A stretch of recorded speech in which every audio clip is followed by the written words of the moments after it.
स्वागत है मित्रों डॉक्टर टी श्री लक्ष्मी द्वारा संचालित यूट्यूब चैनल भारतीय उपन्यासों में नारी। जनवरी 1975 में समिति ने अपना प्रतिवेदन प्रस्तुत किया, जिसमें अपेक्षित सफलता में बाधक तत्वों का उल्लेख किया गया है। उत्तर प्रदेश, बिहार, राजस्थान और मध्य प्रदेश में शिक्षित स्त्रियों का प्रतिशत 8 है। 40% स्त्रियां तो हस्ताक्षर ही कर पाती हैं।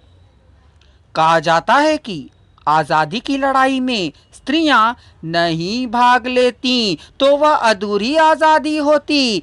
कल्पानुसार स्त्रियों की आवश्यकताएं और अभिरुचियां बदल रही हैं। ऐसी स्थिति में संपूर्ण समाज में स्त्रियों में समानता लाना स्वप्न समान बन रहा है। कानून समाज में परिवर्तन लाने के लिए थोड़ा मदद कर सकते हैं, पर पूर्णता नहीं। यह बात सच है कि अधिकांश औरतें इस बात से पूर्णतः अनजान हैं कि सरकार ने उनकी उन्नति के लिए और उनकी सुविधा के लिए कितने कानून बनाए।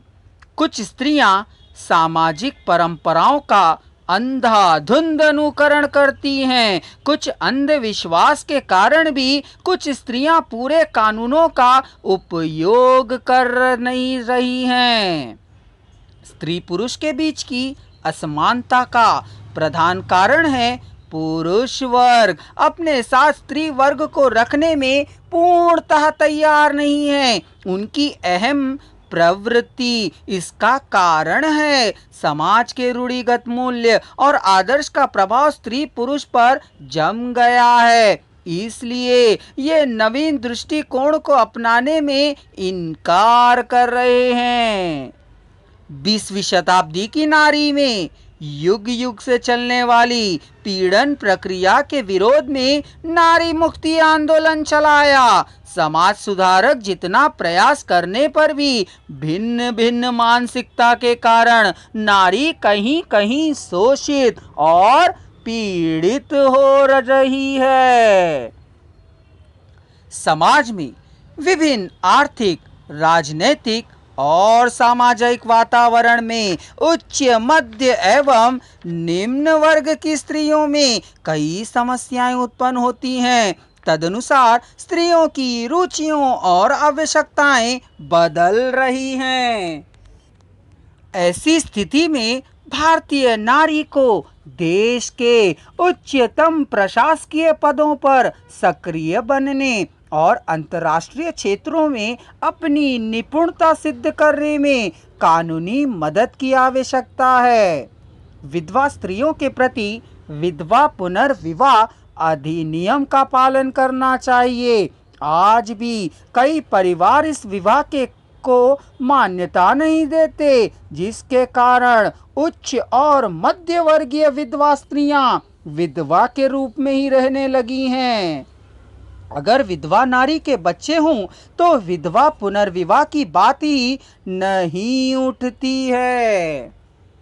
यह मानना पड़ेगा कि भारत में स्त्री प्रगति या विकास के लिए जो प्रयत्न किए गए हैं उनके द्वारा कुछ को लाभ प्राप्त हुआ है।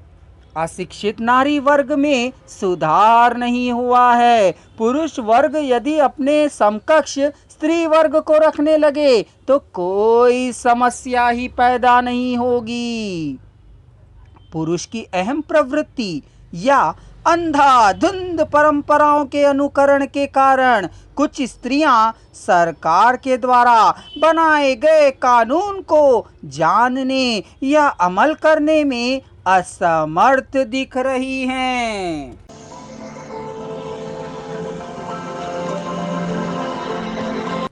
मित्रों, अगर आप इस वीडियो की समूची वॉइस एक ही साथ सुनना चाहते हैं तो डिस्क्रिप्शन बॉक्स में दिए जा रहे लिंक को क्लिक कर लीजिए।